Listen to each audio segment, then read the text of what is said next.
your identity is everything. What you believe in your mind is true. Every successful person, even though they've had nothing, they always know or they always believe that they're there already. And that's what delusion is. This is Joshua J. Agbisit. He's built a 6-figure business by helping people level up their personal brands. And I was literally just watching someone live the life that I wanted to live, editing it and watching it back, thinking to myself like, damn, like I'm so close, yet so far away. Starting off as an editor working for cheap and leveraging his skill set to be in rooms with people he wanted to be around, he's been able to take everything he's learned to build a business that completely transformed his life. If I'm working whilst everyone else is asleep, I'm going to achieve my goals very, very quickly compared to them. What is it that you think allowed you to overcome those limiting beliefs? That was a wake-up call for me, and that made me realize that I needed to lock in. Because no one is going to tell me in a situation like that. Only myself. A year on from our first talk, we sat down to explore his journey, his worldview, and what it took to leverage the skills he had to take things to a whole new level. The failed agencies, the failed business models. I want to be able to react to situations where fires come up if those situations didn't happen. I genuinely feel like the failures that I've gone through have molded me into the person I am today, and I'm very grateful for that. Welcome to Delusion by Design.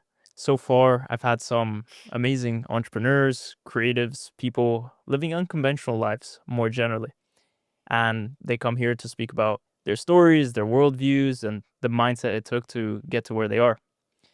But today, we have the first person I'm having on for the second time.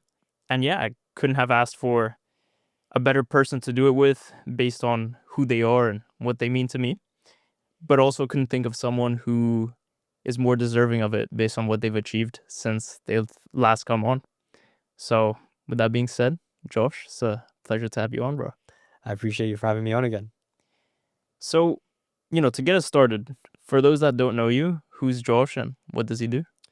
So if you guys didn't see the first podcast, my name is Joshua Agbisit. And when I first was on here, I was an editor making around $4,000 to $2,000 a month. Now I am a 6-figure business owner running my own consulting company. Beautiful, bro. And, we'll dig into all kinds of parts of your story and what you did, what you're now doing, how you got to where you are. But, to kick us off then, take us on a quick speed run through your journey. Some of the things you've done, especially since, you started university. What were the steps you took to get to where you're at now at 6-figure business owner, Josh, sitting in front of me? Yeah, so it all started when I graduated. I had no idea what I was doing. I was balancing multiple jobs, and I was lucky enough to have a friend that was running an online business, a content agency at the time, and he took me under his wing. I was working with him as an editor, and the business was great. Learned a lot of skill sets, and the business eventually grew to $60,000 a month. And in the back of my mind, I always knew that it was a ticking time bomb. It was the very first business I was kind of running at the time. I had no skill sets, I had no mentors, and I didn't know what I was actually doing. And my fears came true. Business slowed down. I stopped earning for 8 months, and yeah, eventually lost everything, went into debt, and was working for no income for around 8 months as well. And with that, I decided to start my personal brand, learn a skill set, and monetize through there. And I remember my first gig with that skill set, and I made $4. But it was proof of concept that I could do it by myself, And with that, I built connections, got to the place where I was now, connected with the person that I eventually scaled his brand up, and grew from there. Traveled the world, made a lot of money, met cool ass people, and yeah. But one vital thing that I forgot to mention is that the thing that kept me pushing for 8 months was when I spent my last £30 on a Chinese takeaway, and I got a fortune cookie that said, "You will never have to worry about a steady income ever again." And that's what made me continue down this journey. That was the aha moment. Yeah. And yeah, let me dig into the different phases as we go through. Even before starting, at the agency you were at, you mentioned you were working several jobs. I know during university you were also working jobs. I'm curious, like, how do you think the experience you had kind of juggling all these, struggling with money early on, served you later down in your journey? I definitely think it taught me grit, like working those long hours and trying to make the most of it, trying to get that financial freedom so I can take my girlfriend out on a date or spoil myself some food or just pay for the convenience of stuff. Like knowing that I had to put in the extra hours to do that, like it really like taught me discipline and grit. Because now I'm always the last one to leave the office. I always try to be the last one to leave the office as well. Because I know like if I'm working way harder than everybody else, although like that's not smart as a business owner, you're meant to work less hours. But I know that if I'm working whilst everyone else is asleep, I'm going to achieve my goals like very, very quickly compared to them. But yeah. And, you mentioned the period where you were working for, either for free or for very cheap. How do you remember feeling at the time when you were going through that in the moment in terms of where you were heading, what you were doing? Like, what was on your mind as you went through all those months of, Hmm. putting in the work and not getting the rewards for it? Honestly, I thought like, well, I always knew that I was gonna make something of it, even if I was working for free or I wasn't making any sort of money. I genuinely believe that I would be making a lot of money, be living the life that I wanted to live. And I had no doubt in my mind that I'd be in this position right now. And I have no doubt in my mind that I'd be in an even better position a few years down the line. And the reason why is because I watched this mindset video from Neuro Knowledge. And it made me realize like if I wanted to be like the business owner I am today, I have to act like him, even if I have nothing. Because eventually my reality would catch up. You know, if I did the inputs of a $60,000, $100,000 a month business owner back then, like it would be only a matter of time before I would catch up. You can only have what you already have. You can, yeah, you can, yeah, yeah. No, exactly that. And as you went through that period, do you think you learned anything about life or what you wanted more generally? Hmm. During that period, I actually had no idea what I wanted. I was kind of just doing it because it provided a sense of purpose.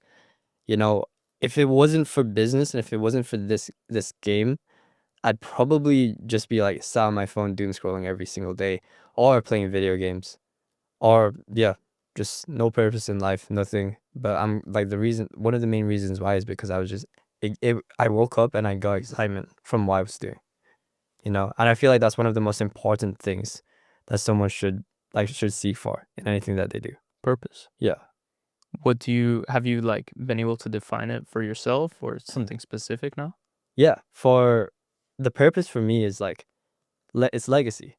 You know, if my kid, the reason why I'm making content today and building my personal brands is if my kids grow up watching everything that I've lived through, everything that I've documented, traveling, making money, meeting cool people, having great opportunities, it just sets the standard for them. Like, I wish I grew up seeing that because I grew up with a lot of limiting beliefs. And I genuinely believe that's going to set my kids up for life because they'll never settle for less. Because they've seen what's possible through you and your story. Mm-hmm. Oh, that makes sense. How do you think you were able, when you look back now, right? Thinking of Josh in 2020 or 2021, just starting out, who had all these limiting beliefs. Like, if you could kind of tie it down to a central idea or a main thought that comes to mind, like, what is it that you think allowed you to overcome those limiting beliefs? It was experience. A lot of those limiting beliefs came from a lot of childhood trauma. You know, my parents wasn't the best in terms of supporting me in what I did. You know, they'd always come at me with doubts and like they always questioned everything I did because they didn't really think I was going to become successful. And I don't really want to share that, but it's the truth. And the thing that's helped me overcome those limiting beliefs is just experiencing and seeing what's possible and meeting like people in positions I'd kill to be in. Because I studied their cadences, I studied how they thought, how they viewed the world. And eventually I started emulating that within myself. And that led me to become the person I am today. Although I do still have limiting beliefs, I understand that if it doesn't serve me, then I just have to let it go. But yeah. 1,000%. And we'll dig deeper on the mindset throughout as well as a specific section. But I'm curious, especially as we transition into the start of your journey, like, did you ever have a wake up call or moment where you were doing something and you were like, damn, the way things are heading, the trajectory I'm on, like, I can't keep going like this? Yeah. How was Yeah. that for you? So it's when the business eventually went bad. It went to zero, right? By then, my dog was dying. And I know it's like, okay, it's a dog, right?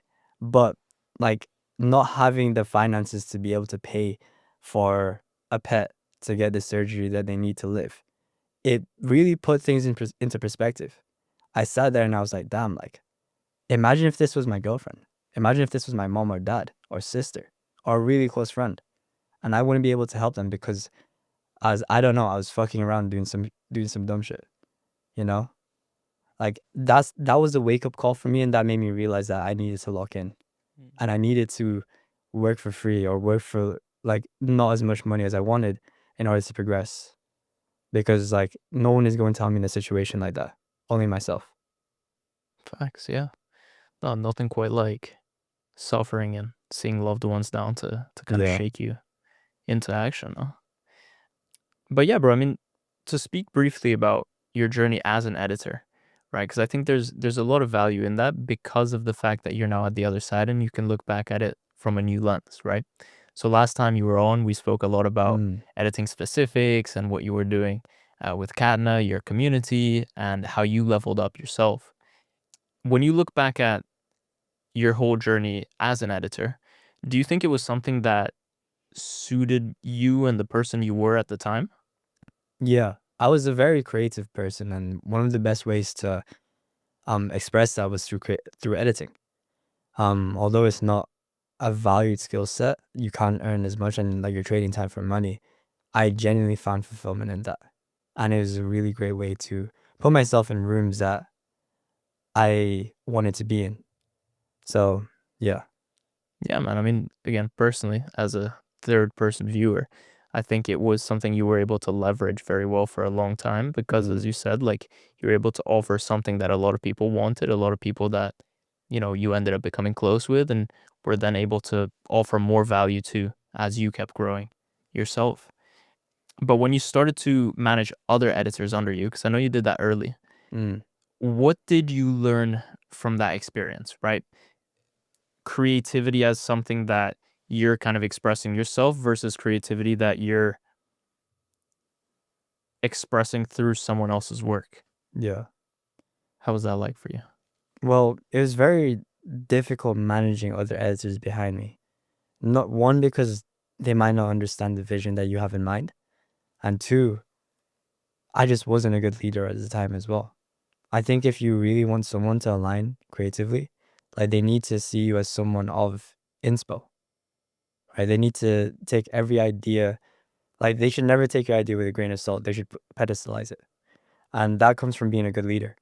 And I realized for the longest time that I was not a good leader. And with that, I understood that if I wanted to make sure that these guys produce the best content as possible, I had to make sure that they saw me as a means to achieve their goals. I always position their best interests and my best interests. And with that, they ran through a wall for me. Any idea that I had, they'd execute it, they'd find a way, they'd just figure it out. So if you want someone to imitate your creativity and you're managing them, make sure you always put them first because they'll run through a wall. I like that. You spoke about leadership as well. You know, again, kind of jumping back and forth, but especially in the position you're in now, having met you when you weren't in a leadership role Mm. and having seen you grow into where you are now, I can see like clear differences. How would you say you were intentional about becoming a better leader? It was working with people that were ahead of me. I got to pick their brains, studied how they actually manage people as well. And I started imitating that with the people that I was managing. And that was pretty much it. Like I was literally just learning from those ahead of me. So working for cheap had its payoffs. I get that.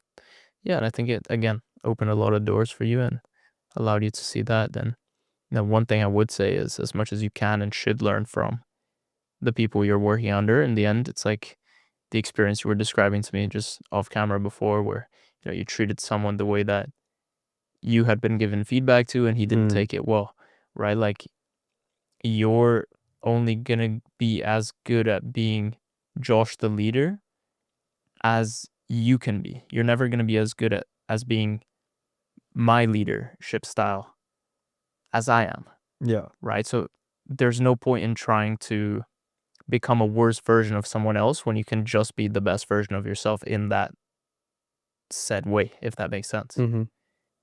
But yeah, bro, again, going back to editing, like at what point did you realize that wasn't gonna be the vehicle to take you to your goals? It was actually when I went to Dubai, right? I went to Dubai with like $2,000 to my name, crashed a buggy, nearly died, and had to pay off the damages. And then I was on $14. And with editing, I was only making like $2,000 a month. And then I got paid when I went back up to 2,000. And I realized like when I came back to the UK after Dubai, I had like $500 left. And I was like, damn, like if I want to live this lifestyle, I can't be editing. And also like I was videographing at the time as well. And I was literally just watching someone or documenting someone live the life that I wanted to live. And editing it and watching it back, thinking to myself like, damn, like I'm so close yet so far away in terms of finances. And that's when I realized like I can't live the life I want to live, like just doing video editing or just doing videography. Because I'm trapping myself financially. There's only so much I can earn. I'm trading my time away for money. Yeah, I mean, you mentioned kind of being so far yet so close. Do you think that was something that inspired you? It kept you down? Like, how did you react to, again, being so far yet so close? At first, it was an identity issue because obviously I was known as like the editing guy, and I feel like that held me back for the longest time as well because it was my old identity pulling me away from my new identity that I wanted to become. It was my old identity being an editor to my new identity to being a business owner, right? And the way I reacted, I started building my personal brand even more. I started to take it a lot more seriously. I bought a camera and eventually went all in. And yeah, from that, I just started documenting. And that's when I found my reason why I wanted to build it. Mm, And that's when I solidified doing it for my kids because I want my kids to see the life that I lived. that's the why. Yeah. I like that. And, generally, I think kind of spoken about the two sides of it, right? Like, editing was the thing that got you into the rooms, the thing that allowed you to meet all these people. But you also had this notion of being so close yet so far. Yeah. Do you think editing is worth getting into in 2026? It's a great skill set. It's a very, very good skill set, especially if you want to work with the people that you look up to. It'll put you in rooms that you'd wish to be in. Like every skill set, like it's not going to be the best paying, but the way in which you develop, it will allow you to make a lot of money in the future. At least you're not stagnant. If you're working a 9 to 5, you're not stagnant. You're not really learning new skill sets. With editing, you're learning how to run your own business as a freelancer. You're learning how to talk to high level guys. You understand content and marketing. You watch all their free and paid value for free when you're editing as well. So it's a good way to get free knowledge because I've never actually paid for a program or any like knowledge online.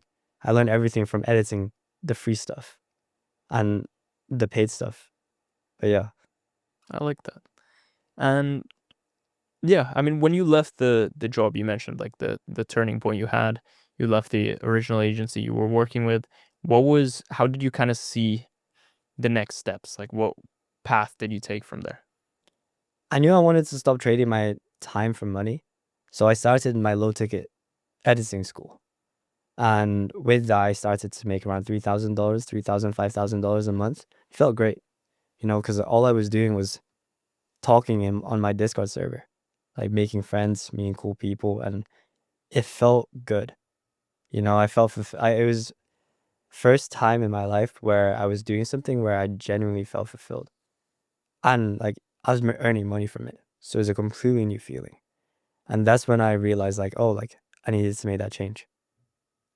Beautiful.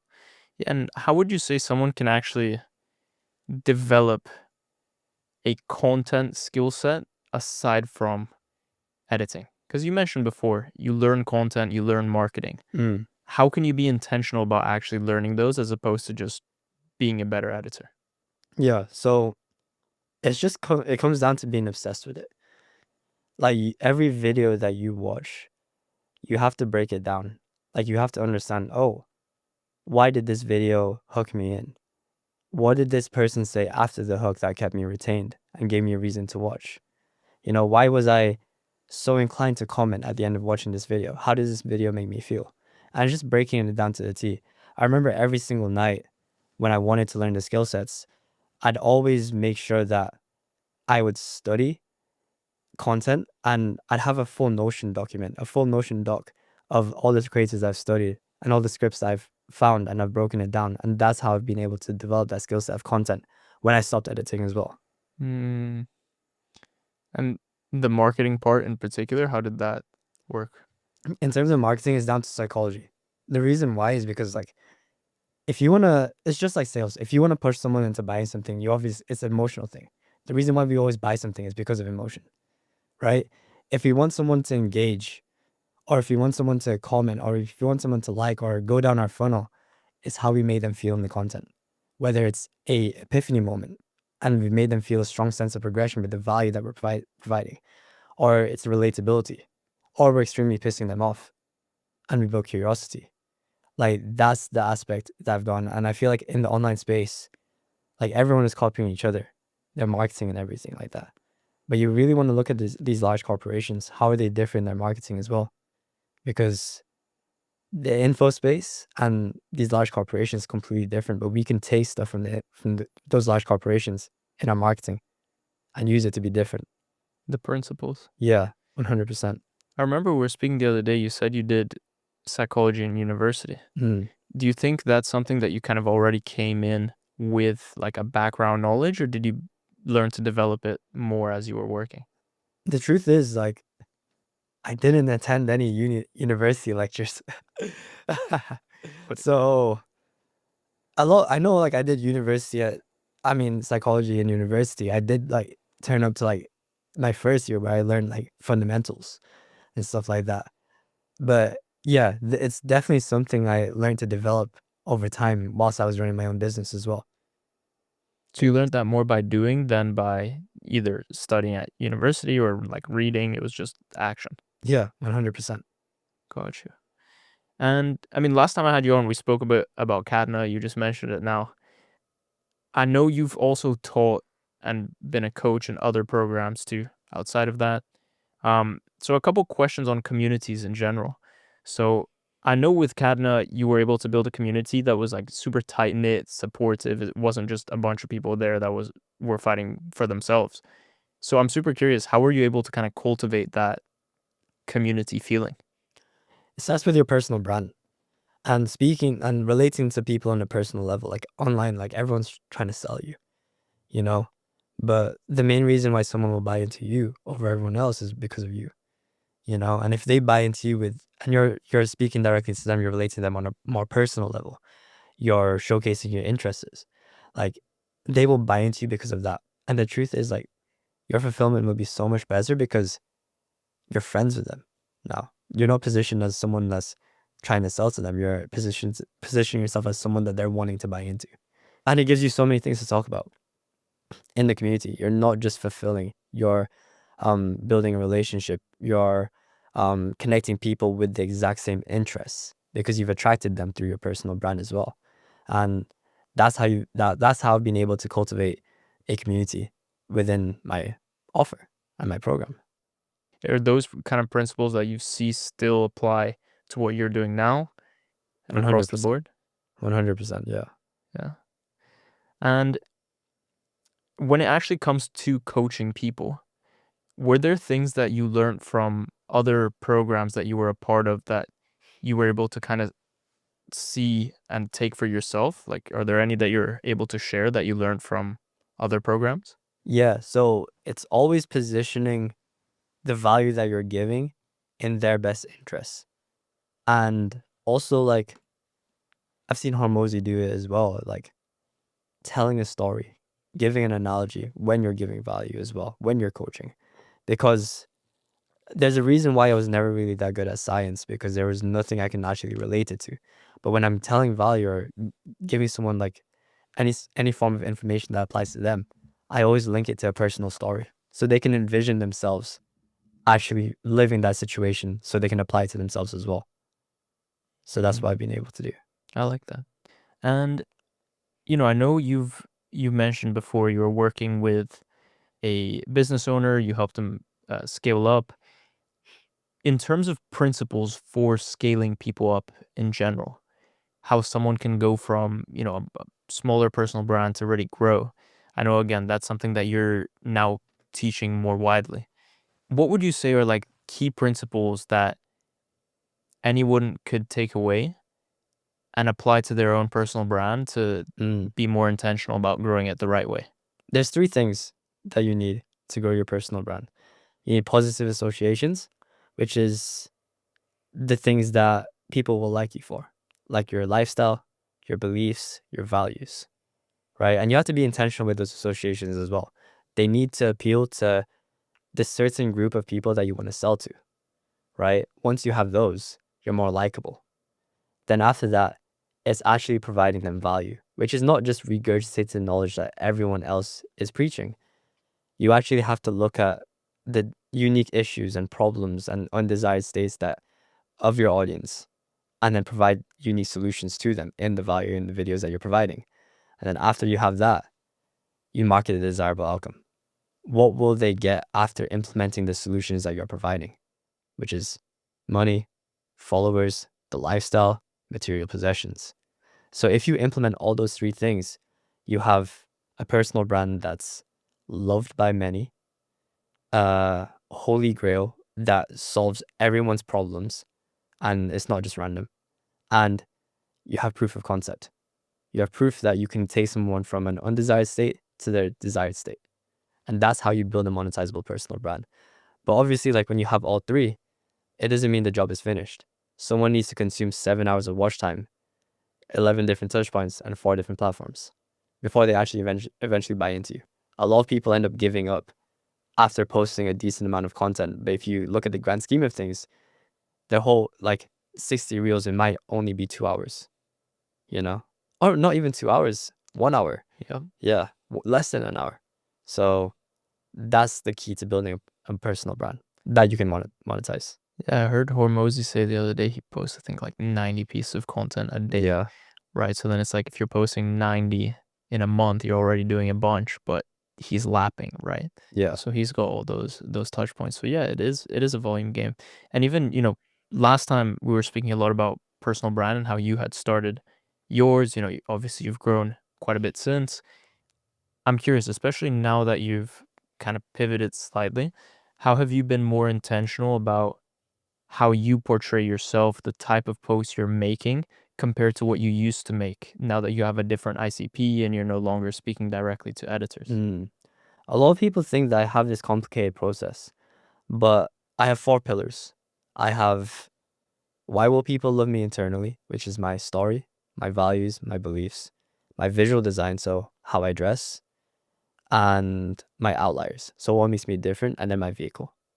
The mistake that most people make is they make content around their vehicle, and they're known for their vehicle. So if they ever want to transition out, they can't, because they're followed for their vehicle. But if I realize that if I built my personal brand around myself, my values, beliefs, how I dress, and what makes me different, I can transition into any business model I'd want to do in the future. And that's ultimately the goal for me as well. But yeah, that's how I've been able to cultivate my personal brand and become very, very intentional with it as well. But obviously, I had to make sure that how I marketed myself and my beliefs appealed to the person that I was trying to speak to and trying to attract as well. Definitely. I think that makes sense. Market you, not what you're trying to sell. Yeah. And when it actually comes to, what you're doing now, what you're selling now, I know you ran a few different offers over the last couple years or so.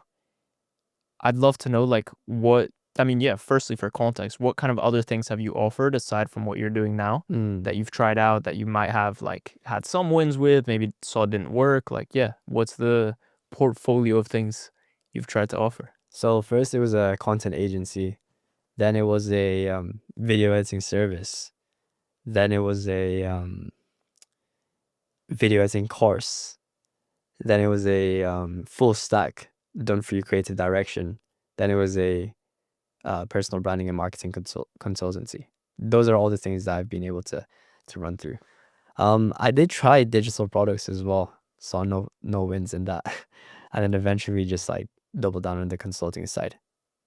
And what led you to actually, again, land on the consulting side being the one that worked for you? Like, why do you think that was where it clicked for you?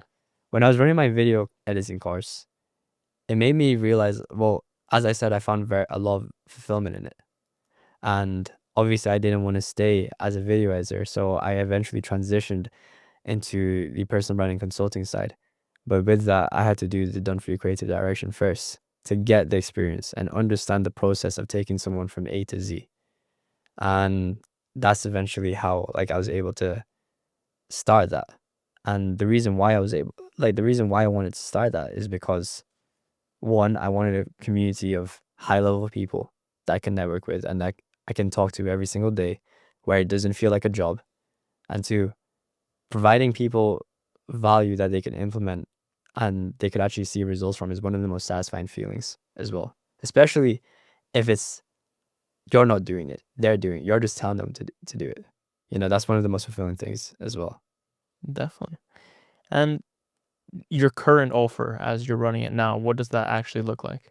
So it's just like coaching.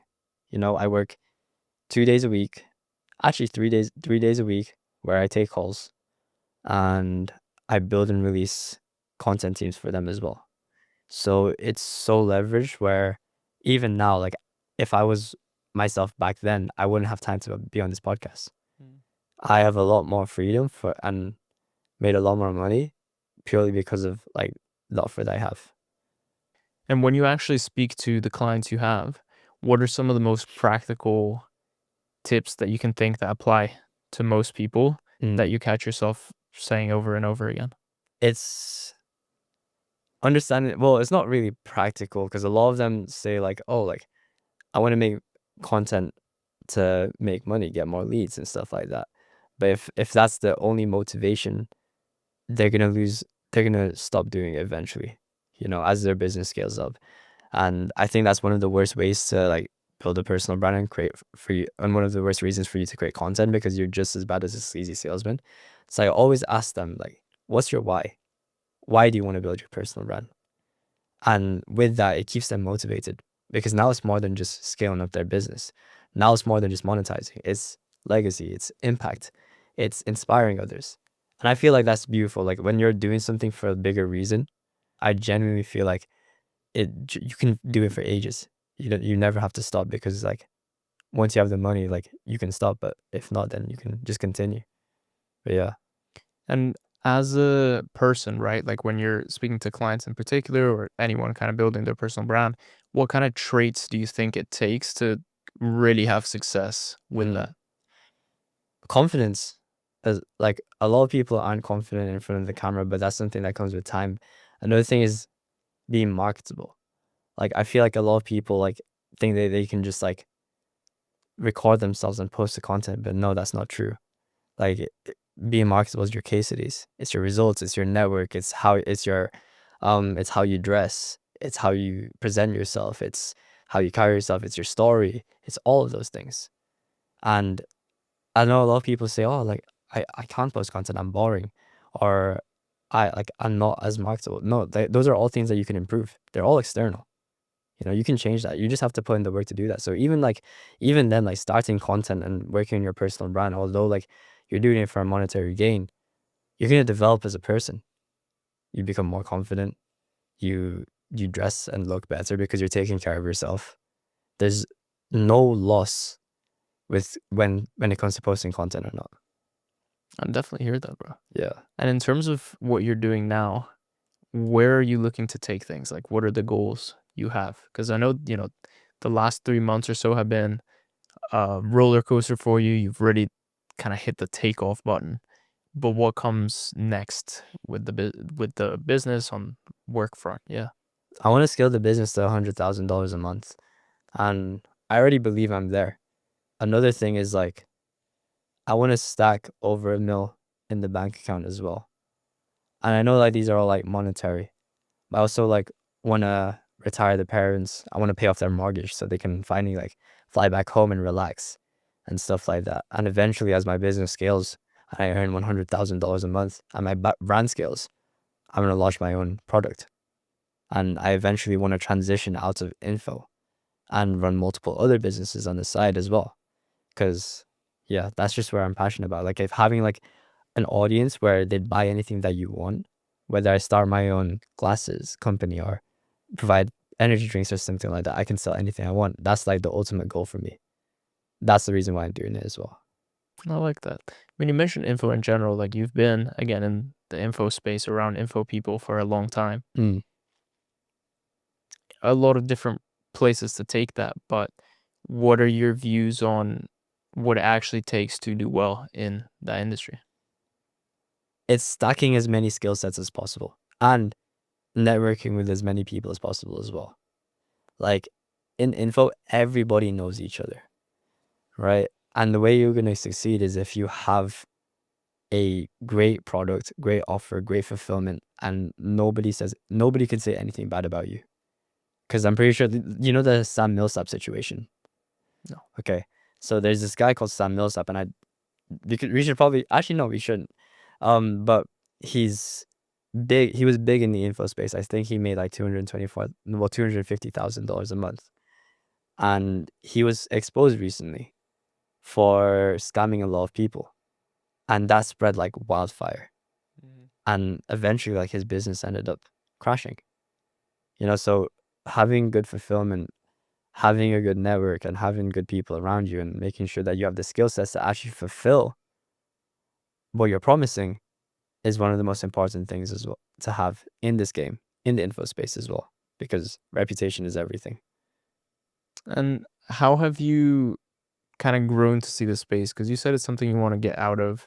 Again, it's something you've worked with other people on. It's something you have your own all for yourself. Yeah, like 360, what are your views on it? So the space, I love it. I genuinely love the space. The community that is in the info space is great. Everyone is hungry. Everyone is a killer. It's just that long term, it's still something that I won't be able to sell. The company I won't be able to sell. It's a great place to stack skill sets and stack cash. But also, like, I'm not gonna let that distract me from providing a good service, because it's also my brand that's tied to my info product. So with that, I never want to like make sure that fulfillment is out of my mind as well. I hear you, bro. And, to transition a bit into mindset, because I think there's, again, a lot of value here because your story is one of overcoming, bro. That's like the one word that comes to mind when I think of you. So first off, again, taking you back to when you were younger, your situation at home when your parents weren't happy with what you were doing, they were stressed about you, things weren't great. How do you look back at that period now? I was talking to a friend recently, and he said like you can either view it in negative light or a positive light. And I feel like I'm grateful for it because it made me who I am. Like I know how to deal with difficult situations now. I have that resilience, I have that discipline. I can react to situations without stress. And I'm a pretty relaxed guy. I'm pretty nonchalant, and the reason why is because of the experiences in the past. because I know like things could be worse. Things were worse. And that was my lowest of lows. And my lowest of lows now is my new high. So like that's what I'd say to that. Yeah, and you mentioned stress. Yeah, I think again, over the course of almost 3 years now knowing Mm. you, I've seen your relationship with stress change a lot. How do you think you were able to change that relationship? I saw it as I see stress as problems. The reason why I'm stressed is because there's problems, right? But these problems are what I would have wished for when I was down bad. You know, so being grateful for the problems I have, it genuinely makes me excited to solve them, because the problems I'll have at $100,000 a month are like the situations I'd wish for at $10,000. That's how I deal with stress. I think it's a good thing because it builds character, and it's a situation that I've always wanted to be in.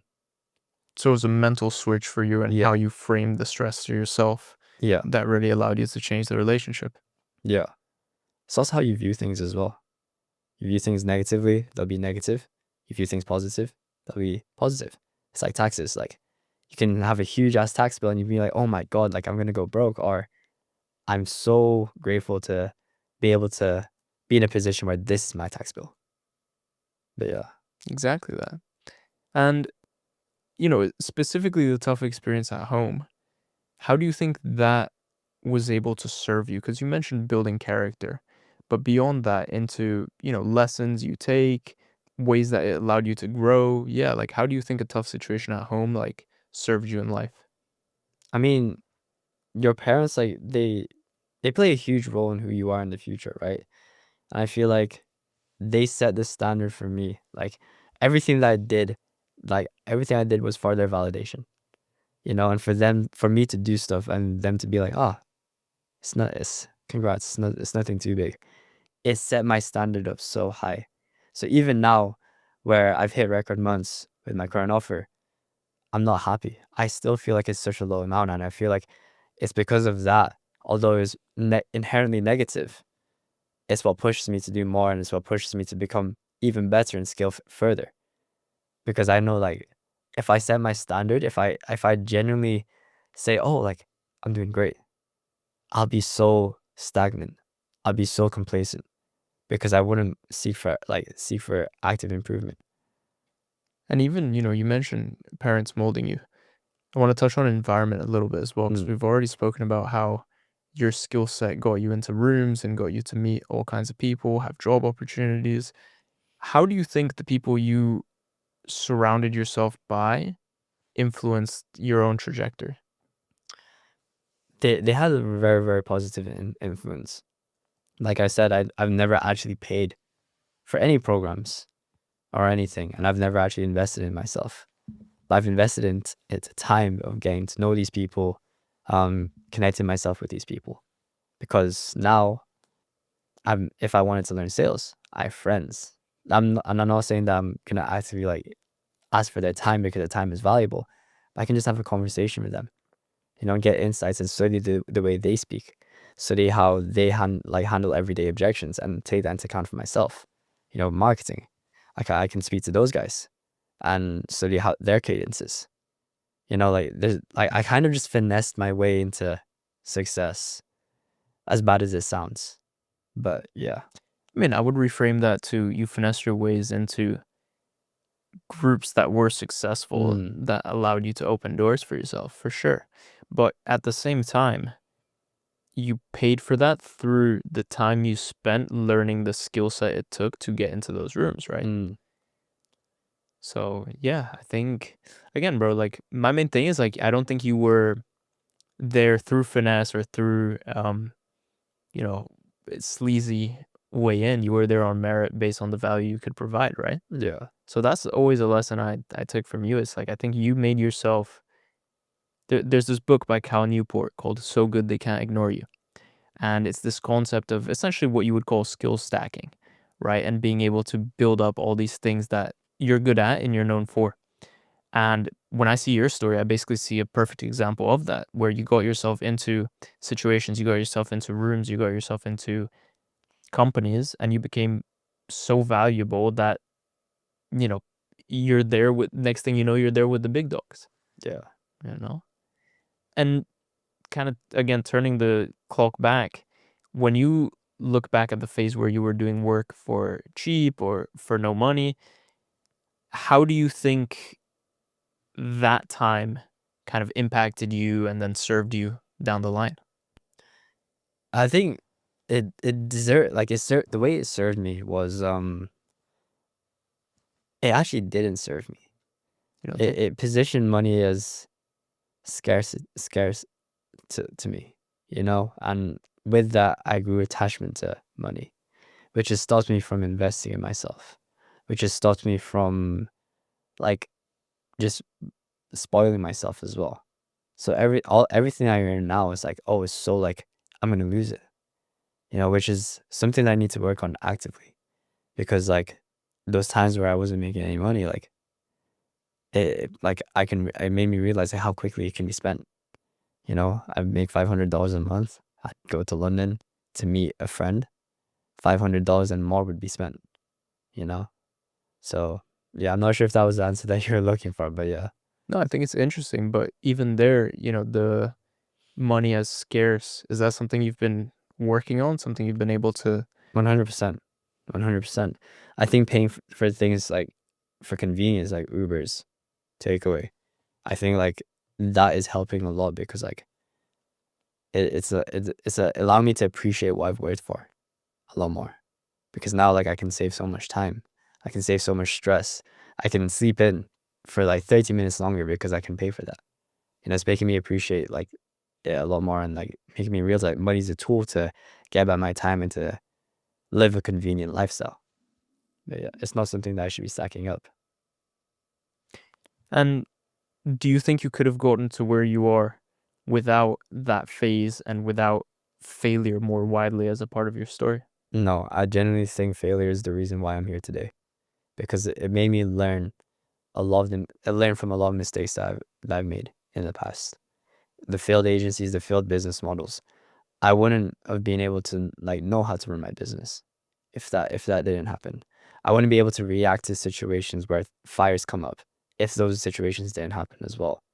I genuinely feel like the failures that I've gone through have molded me into the person I am today, and I'm very grateful for that. For that, you know, I'd encourage everyone to fail because like it's such a valuable experience that where you can expand and learn your skill and expand and develop your skill sets. And fail forward, right? Fail, Yeah, yeah, in the direction you're looking to go in. yeah. 100%. Did you have a big click or mindset shift that you've made over the last year that you think you can credit for like the big jump that you've made? Yeah, yeah, it happened in September. September was when I was really pushing for a record month, and I was so attached to the outcome. I was so attached to hitting that record month, and with that, I was acting out of scarcity. I was acting like I wasn't already at the end goal, and it made me realize that what I needed to do was act already as if I was there, and eventually my reality would catch up. So the mindset shift was your identity is everything. What you believe in your mind is true. What you believe in your mind is like is everything. You know, it shapes your reality. And what solidified this was I had 24 hours to make $14,000. And I was like, fuck, I was stressed. I didn't know what I was doing. I didn't know where the money was gonna come from. And I was gonna like I was beating myself up. And then one night I just sat there and I was like, you know what? I don't care. Because it's gonna happen eventually. And with that, the very next day, 12 hours left, we made $14,000. And that's when it clicked. I was like, holy shit, like I just need to believe that I'm already there and it's gonna happen. Regardless if it's gonna happen today or tomorrow, maybe in a week, maybe in a month or a year. But yeah, that's when it clicked. I like it. And that you had that proof of concept so quickly. Yeah. It's the universe showing you. Yeah. I don't know whether I'm just lucky, but yeah, yeah. Maybe the universe is on my side. Ah, bro, I think you are in your own luck as well. Yeah. And especially since, we're recording this at the end of the year. I don't know if it'll come out before the end of the year or early on in the new year. either way, but I know the last couple of years you've sat down to write out your goals Mm, and really map out what you wanted to do, and both times you managed to achieve the goals you had before the end of the year. yeah. So I'm really curious, like, how do you approach goal setting and how does that process look like to you? So I actually don't celebrate New Year's. I spend the entire day writing. I every like end of the year I fill out an entire notebook of exactly what I'm gonna do. Exactly what I'm gonna do from the start of the year to the end of the year. And I give myself like KPIs every quarter, what I'm gonna hit, what I'm gonna do specific quarters, because I know if I do all those KPIs, if I do all those inputs, I'm gonna hit my goals regardless, because it's eventually going to happen. I mean, this year I kind of exceeded my goals by a mile. Um, but yeah, that's like my main goal setting process. I actually have to map everything out, because if I don't map everything out, I move in no direction. Mm. But yeah, Is that a change that you think you made recently that you can attribute to the success you've had? yeah, I think so, because one thing I've realized, the way I always end my year is how my next year is going to turn out. So I remember in 2023, I ended that year throwing up, getting blackout drunk. And then the year after that is when I got into business and the business crashed, Mm. you know? And then every single year where I've carefully planned everything out, gave myself inputs and gave myself a clear direction, is when I actually started seeing some form of success. But yeah, I guess slightly deeper one. What's the best piece of advice you've ever received? it's quite simple, detaching from the outcome. The moment you attach yourself to the outcome, you're going to build so much stress and resentment to everything that you do, especially if you're not like seeing any form of progress, you know? And I genuinely believe like detaching from the outcome, if you generally just do the inputs, you're going to achieve it regardless of what you do. And I feel like that's the most important piece of advice. I didn't believe it until I actually put it into practice. And when I put it into practice, I achieved the outcome. So, yeah. And you quoted Nero before. You're mentioning this now.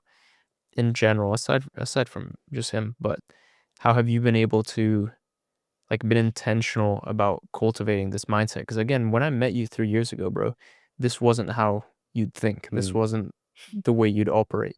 So how did that kind of come to you? How did you cultivate the kind of thinking that you've adopted mm. where you're able to frame things in a different perspective, where you're able to create the world that you want to live in your own mind and start seeing it unfold in reality in front of you? It's out of self-love. If I really hated myself, I'd do everything to hold myself back from becoming that version of myself. If I loved myself, I'd do everything in my power to become that version of myself. And with that, I ended up acting like that version of myself. Like whether something was too expensive, like food, I'd buy it anyways, because I know the $100,000 a month version of me wouldn't second guess the price. If it was spoiling my girlfriend or giving my parents money, like I just remind myself like this is what I've always worked towards. This is what this is normal to me. I've put myself in a position to do these type of things. If I really hated myself, I wouldn't, and I would have held myself back if I didn't really love myself. So that's how I've been able to cultivate the thought process that I've gone through right now.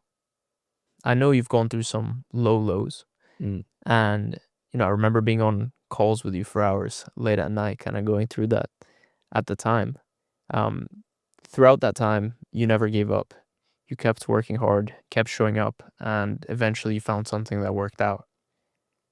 Why do you think you kept going when most people would call it quits? mm. It got to a point where when I was going through that time period, I applied to corporate jobs, and I remember going through those interviews, and I made it very far. I made it through to the assessment center, and I had one more interview after that. And before that call, I thought to myself, and I was like, "Damn, do I really want to do this?" Because every time I took an interview, I had to like put on a fake smile. I had to do something that didn't feel like me, and it felt very, very uncomfortable. And before that call, I had that idea, and I was like, "Damn, like, do I actually want to do this?" And when I had the final interview, I just froze. I couldn't say anything. I was stuttering. My mind wasn't clear. And that's when I realized like it wasn't for me. I didn't want to be acting the way I did on those previous interviews for the rest of my life for 10 years just for stability. And that's like why I've been able to like go through what I've gone through and stuck it out and gone down this path as well. And, even based on that, you were here early on with me, like through the content journey. Now you've seen me go through the podcast. You're the first person I recorded with, second guest I had on. The podcast called Delusion by Design. What does delusion mean to you, and what kind of a role has it played in your life? I think delusion is just having undeniable amount of self-belief that you're going to achieve anything in the world as long as you set your mind to it. I don't think delusion is a bad thing. I think it's the number one thing that leads to success. Like every successful person, even though they've had nothing, they always know, or they always believe that they're there already. And that's what delusion is, you know? So I feel like for a lot of my time throughout my journey, I was very delusional. But I've been able to hit my goals. I've been able to manifest my reality because of it. So yeah, I think delusion is the key to manifestation. Beautifully put. But yeah, bro, just a couple questions I like to ask every guest before finishing out. But if you could speak to a past version of yourself that was going through a tough time, regardless of what that was, whether it was one that we came up with or one that's private, what message would you give to them then? What message would I give to them? Honestly, I just let them know that everything's going to be fine. It's not the end of the world. There's always someone going through a situation that is way worse than yours. And you shouldn't use this as a reason to quit, because the only time you lose everything is when you decide to stop doing it. And just keep going at it. I genuinely feel like that's the best piece of advice I can give myself. I won't tell myself that we've done all this and that. I just give him advice that he needed to hear at the time. And that's what I'd wanted to hear. But yeah. Just keep going. That reframe. Yeah, literally. I like it. And yeah, just before we finish, any final message, story, anecdote, thing you'd like to leave the viewer with? Every kid, or I think it's a statistic. I don't know how accurate it is, but everyone below the age of 15 has a phone now and is posting content, right? It's only a matter of time where everyone in the entire world is posting content. So why not get a head start? Why like let your mindset hold yourself back from starting a personal brand? Because in like 5 years and 10 years down the line, it's going to become so competitive to stand out if everyone is being their authentic self online as well. So that's one of the most important things that leave. I'm not sure how accurate that statistic is, but it's just, I don't know. Eventually it'll happen anyways, It's facts. Might as well get started. Yeah. Yeah, bro. One thing to kind of give from my side. So I was watching back our first episode. Yeah. And when I asked you a similar question last year, you said the inputs you put in today are the things that will reflect your results multiple months down the line. Now, a year later, as we're recording this, I think you're an even better example of that than you already were back then. And yeah, bro, even just to glaze you for a bit, now that we're at the end, you approach life with humility, you're genuine, you work your ass off every day. And yeah, bro, I'll always be grateful for you for, what you've done for me. You'll always be my GOAT. Yeah. And yeah, excited to see you hit the next steps of your journey, continue down the line. And I'm sure when the time comes to have someone on for the third time on the pod, you'll be very high up on the list, my friend. I appreciate it. I actually have one more thing to say. And I have to give a lot of my credit to my success to you. Purely because you were there for me. You helped me reframe a lot of like these limiting beliefs I had. And you helped me like a big shift in my mindset wasn't Nero. It was you. And a lot of the advice I apply to myself today was because of you. And the reason why I got into coaching was because of you, because you gave me that referral, right?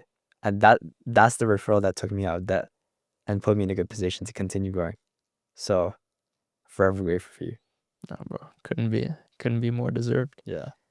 But yeah, I mean, to wrap it off before we go too deep into the glaze sesh, if you enjoyed this talk and you want to watch another episode that I had here with our good friend Hassan, you can watch that episode right here.